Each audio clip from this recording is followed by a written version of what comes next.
Ban लगा दिया था, कोई नहीं गया, चलो मुसलमान। और मैं कह रहा हूँ बहुत अच्छा हुआ नहीं गए, नहीं तो उन्होंने कह देते मुसलमानों ने करा, मुसलमानों ने करा। इल्जाम ये तो राजनीतिकरण है, क्या पता कौन सी पार्टी का आदमी था और वे लोग कौन सी। महाकुंभ हुआ, इसमें वो तोड़ होगी थी, आपदा आ गई थी थोड़ी सी, है ना। मुसलमानों ने अपनी सारी मस्जिदें खोल दी, मदरसे खोल दिए, अपने घर खोल दिए, बच्चे बच्ची औरतें आदमी सब लग गए सेवा करने में, जब कहाँ गया था भाई। नमस्कार दोस्तों, आप देख रहे हैं जीडी न्यूज और मैं आपके साथ आपका अनुज प्रताप सैनी।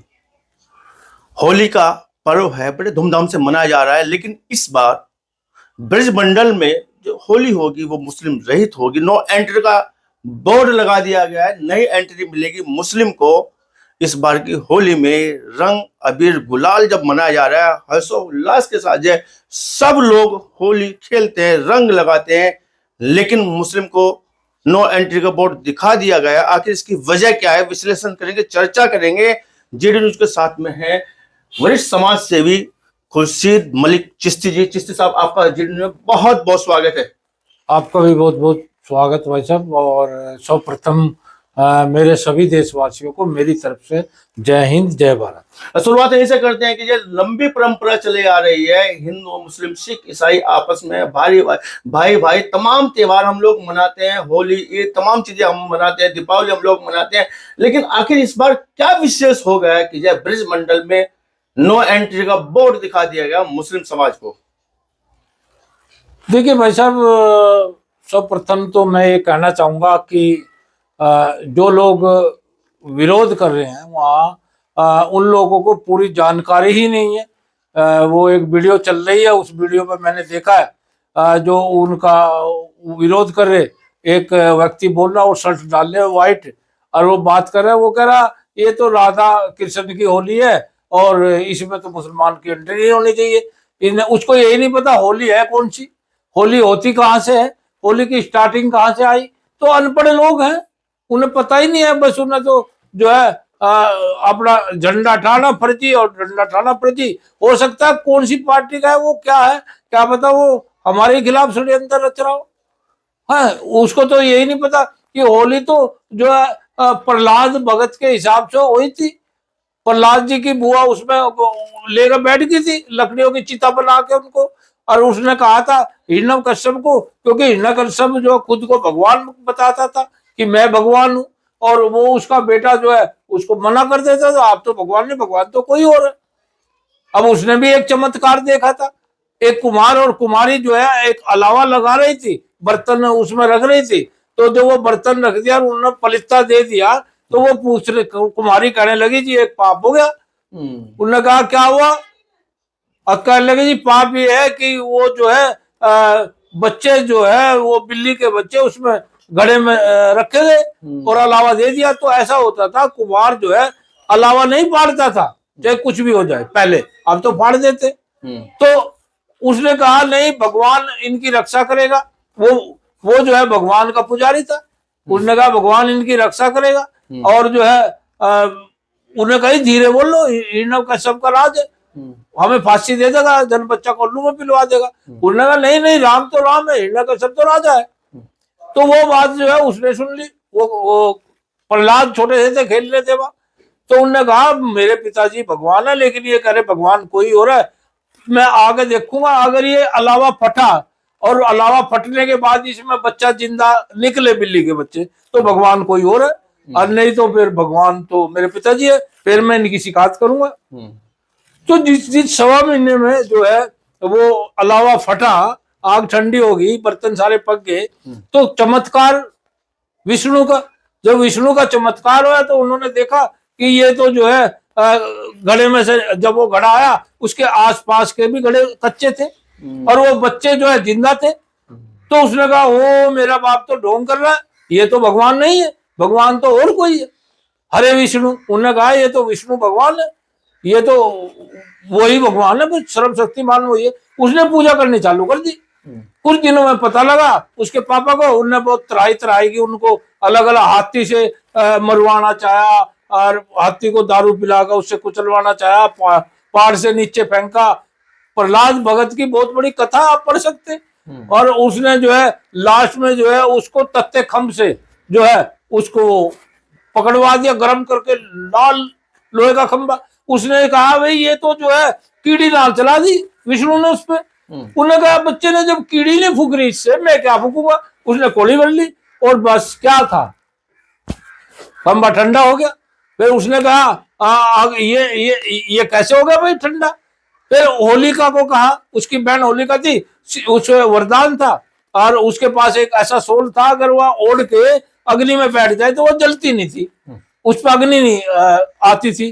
तो लास्ट में ये कहा मैं इसे भस्म कर दूंगी। वो गोद में लेके बैठ गई उसे चिता लगा के। अब चिता लगा के जो बैठ गई और उसने जो है प्रहलाद भगत को बिठा लिया। वो हरे विष्णु कहता रहा और जपता रहा। तो उसमें जो है फिर वो वहां वो जब आग लगा दी और सारी नगरी में शोक फैल गया। अब भाई वो तो कह तो कुछ नहीं सकते थे क्योंकि हिरण्यकश्यप राजा था, लेकिन उन्हें पता था कि ये गलत है हिरण्यकश्यप, क्योंकि विष्णु तो भगवान है, विष्णु के बच्चा मानता है, ये गलत कर रहा है। लेकिन फिर ऐसी हवा चलाई खुदा ने, परमात्मा ने, ईश्वर ने, कि वो सोल उड़ के और प्रहलाद के ऊपर आ गया और वो सोल जो है होली पे से उतर गया। होली का जल के वही ठंडी हो गई और जब आग ठंडी हुई तो वो बैठे हरे विष्णु जप रहे। तो वहां जो होलिका को मानने वाले थे उन लोगों ने शोक मनाया, ठीक है, और जो प्रहलाद को मानने वाले थे उन्होंने खुशियां मनाई। तो ये तो इसलिए खुशियों का त्योहार है। और जो दारू पीते हैं, कीचड़ फेंकते हैं और एक दूसरे का वो करते हैं, वो राक्षसी है, वो हिरण्यकश्यप को मानते हैं। और जो गुलाल लगाते हैं, खुशी से खेलते हैं, अच्छे अच्छे पकवान खाते हैं, है ना, हाँ, रसगुल्ले खाते हैं, मिठाइयाँ खाते हैं, पड़ोसियों को देते हैं, और वो हिंदू मुसलमान उसमें होता ही नहीं कोई। ये तो सब गलत है। इन लोगों को पढ़ने चाहिए, इन लोगों को ये पुराण पढ़ने चाहिए कि त्योहार कहां से चला। ऐसे दीपावली चली जब रामचंद्र जी लौट के आए और उसकी खुशी में जो है सब नगरी में जो है दीप जलाए उनके आने की खुशी में, तो इसलिए दीपावली चली। तो ये जो है जो लोग कह रहे हैं और राधे कृष्ण तो वो प्रेम का त्योहार है, वो होली का त्योहार नहीं था, वो तो भक्ति का त्योहार था। वो तो भक्ति है, राधे भी भक्त है और कृष्ण भी भक्त है, मीरा भी भक्त है।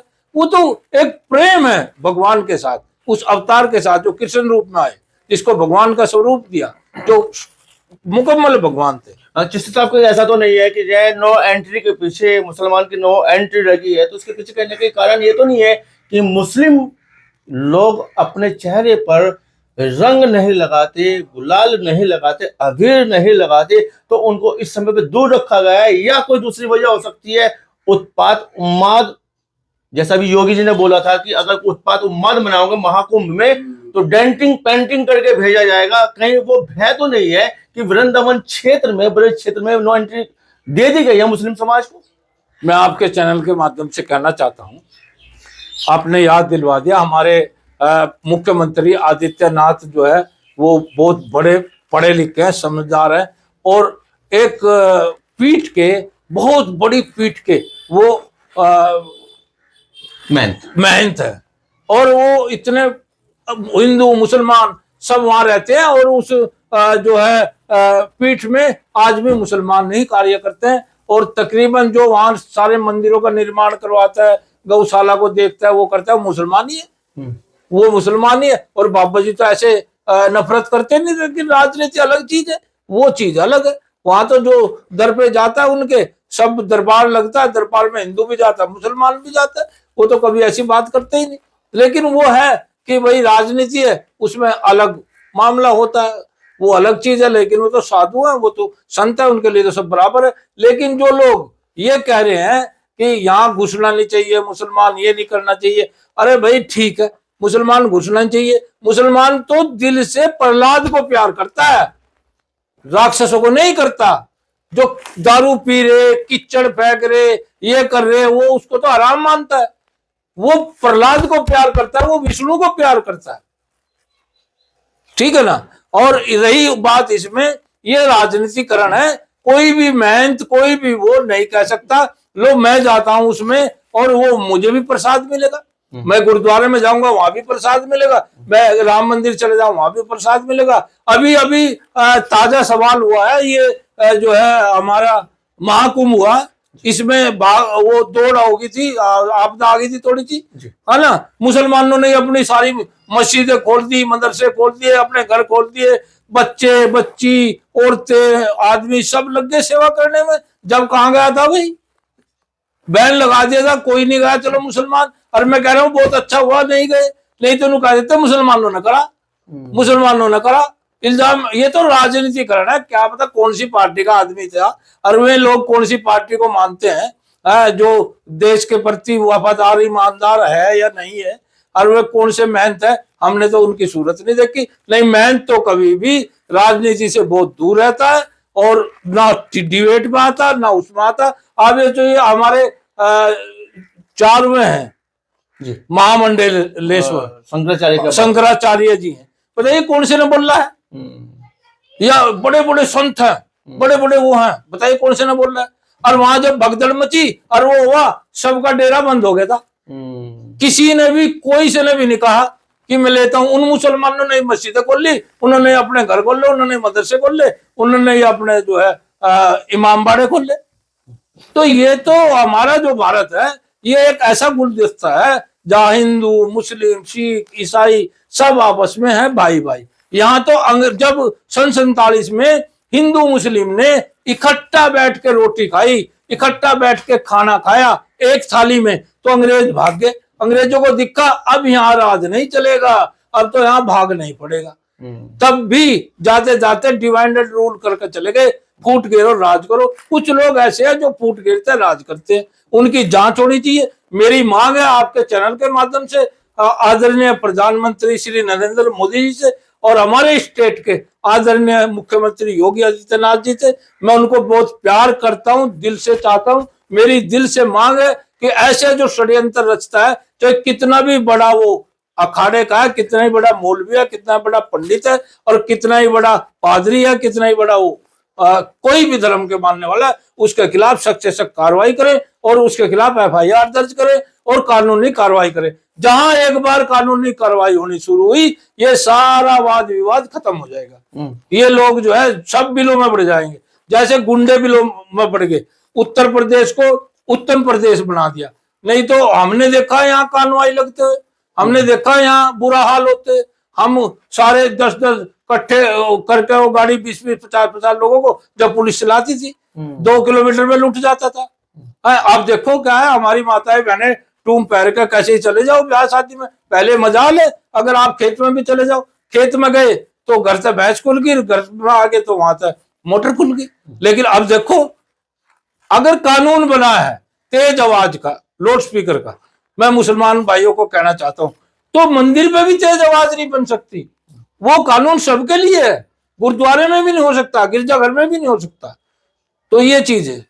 सवाल उठ जाता है कि जय मक्का मदीना में नो एंट्री है हिंदू के लिए, क्या भारत में भी इस तरह की परंपरा शुरू हो गई है? हालांकि हमारा संविधान राइट्स देता है, अधिकार देता है कि हम आपस में मिलजुल के आप अपने तरीके से अपने भगवान को मनाए, अपनी इबादत करें, अपनी पूजा करें। लेकिन जहां तक कि नो एंट्री का सवाल शुरू हो गया है, भारत में मुसलमान के खिलाफ नो एंट्री लगने लगी। चाहे मैं बात कर रहा हूँ कुंभ की, मैं बात कर रहा हूँ अभी हाल फिलहाल में वृंदावन क्षेत्र की, क्या इसका संबंध करने के मक्का देखा जा सकता है? आप देखो वृंदावन में लीजिए, वृंदावन में तो महाराज है प्रेमानंद जी, उनकी यात्रा के खिलाफ कर दिया था। वो कोई मुसलमान थे जो उनके विरोध वो कर रहे थे, हमारी नींद में खलल हो रहा है, हमारी नींद में खलल आ गया, और वो यात्रा करते हैं। प्रेमानंद महाराज जी ने कहा ठीक है मैं बंद कर देता हूँ, तो लाखों लोगों को दुख हुआ, मेरे जैसे को भी दुख हुआ है। और वो जो है हमने कहा नहीं, यात्रा चलनी चाहिए। फॉलो करते हैं प्रेमानंद जी? बिल्कुल फॉलो करता हूँ, सुनता हूँ दिल से, मानते भी है, मानता भी हूँ। अच्छे आदमी को मानना, बात मुसलमान है उसकी नहीं, हमारे हजूर सल्लल्लाहु अलैहि वसल्लम ने फरमाया जहां अच्छी चीज मिले वहां जाओ। जैसे जहां तालीम, अच्छी तालीम मिले वहां जाओ, चाहे आपको चीन जाना पड़े। ये कुरान में हदीसों में ऐसा नहीं है। अच्छी चीजों को ग्रहण करना चाहिए, चाहे वो हिंदू है चाहे मुसलमान है, और जो गलत चीज है उसको बाहर कर देना चाहिए। कहने के संबंध है मक्का मदीना से भी है क्या? वहां नो एंट्री हिंदू के? आप देखिए कोई नो एंट्री नहीं होती, आप जाइए तो कौन गया? गया जाता ही नहीं, राजनीतिक हवा में आ जाते हैं आदमी। अब देखिए आप वहां अबू धाबी में राम मंदिर नहीं बना दिया, कई मुस्लिम कंट्री वहां एक भी हिंदू नहीं जा सकता, लेकिन वहां हिंदू सर्विस कर रहे हैं। आप नेट पे तो निकालिए कितने करोड़ों हिंदू सर्विस कर रहे हैं हमारे भारतीय मुस्लिम कंट्रियों में, और उनको कोई भी दुख नहीं होता, कोई कष्ट नहीं होता, बल्कि मुसलमान से ज्यादा उनको प्यार मिलता है। और कई जगह राम मंदिर बन गए, अबू धाबी में बन गया, सऊदी अरब में बन गया, चाइना में बना दिया, उधर वो एक और बहुत स्टेट है मुसलमान, उनमें बन गया, और राम को वो मानते हैं। आप देखिए अब कभी आपको सुने तो हमारे अटल बिहारी वाजपेयी जी को सुनिए, वो मुसलमान कंट्री में जाते, उन्होंने देखा वो रामायण भी जो है चला रहे हैं वहां, स्वामी मंचन होता है। इंडोनेशिया बहुत बड़ा उदाहरण है। हाँ, इंडोनेशिया में मंचन होता है, रामलीला मंचन होता है, रामलीला का मंचन। तमाम मुस्लिम कंट्री है, बहुत बड़ी मुस्लिम कंट्री है। तो उन्होंने ये कहा, जब हमारे अटल जी ने ये पूछा कि ये क्या है, उन्होंने कहा आपको पता नहीं है? अगर नहीं, फिर ये हमारे राम का मंचन है। हम ठीक है, हमारे पूर्वज जो है इस्लाम धर्म कबूल कर लिया, लेकिन ये हमारे महापुरुष है, मंचन हम आज भी करते हैं। हाँ, सवाल उठ जाता है कि जब मलिक मोहम्मद जायसी और सूरदास की जो परंपरा है ब्रजमंडल में, भगवान श्री कृष्ण को लेकर आराध्य माना उन्होंने, मलिक मोहम्मद जायसी जी ने भी और सूरदास जी ने भी, क्या वो परंपरा टूट रही है, ताना बाना टूट रहा है? आज तो एंटी जो लगी है मुसलमान को लेकर ब्रजमंडल में, कुछ लोग जो है वो अपनी राजनीति, टूची राजनीति चमकाने के लिए इस तरह के काम कर रहे हैं। ठीक है, राजनीतिक पार्टियां अपना लाभ उठाने के लिए इस तरह के काम कर रही है। ठीक है, वो जो है हिंदू मुस्लिम ये वो फलाना ठिकना, तो वो ऐसे काम कर रहे हैं। मैं तो ये कहता हूं देशवासियों से, हिंदू के बिना मुसलमान का काम नहीं चलता, मुसलमान के बिना हिंदू का काम नहीं चलता, सिख के बिना नहीं चलता, ईसाई के बिना नहीं चलता।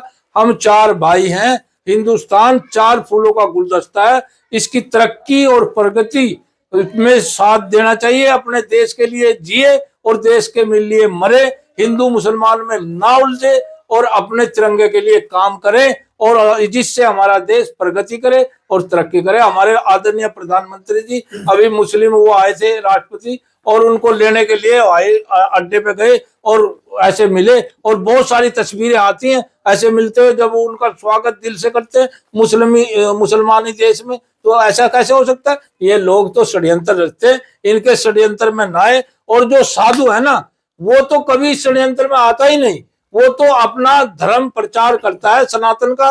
और सनातन धर्म एक ऐसा धर्म है, शांति का प्रतीक है, अदब करता है, जो नदियों को पूजता हो, जो पत्थर को पूजता हो, जो पेड़ों को पूजता हो, जो चंद्रमा को पूजता हो, जो सूर्य को पूजता हो, जो उनको देवता मानता हो, तो वो तो ऐसा काम कर ही नहीं सकता। ये तो सनातन के नाम पे ढोंगी है। इनके खिलाफ आदरणीय प्रधानमंत्री जी और आदरणीय मुख्यमंत्री जी कार्रवाई करें, और ये एक हमारे देश में खंडित होने वाला जो प्रोग्राम चला रहे हैं, खंड खंड करने वाला, इसको जो है बंद करें।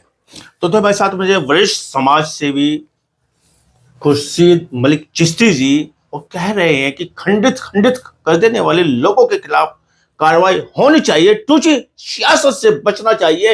हिंदू मुस्लिम सिख ईसाई आपस में भाई भाई वो गुलदस्ता संजोया था हमारे उन क्रांतिकारियों ने जिन्होंने देश के लिए जान दी थी। और आज न केवल ब्रजमंडल में मुस्लिम नो एंट्री की बात है, इससे हमें सचेत हो जाना चाहिए, क्योंकि आपस में वो तालमेल, वो ताना बाना कहीं टूट ना जाए।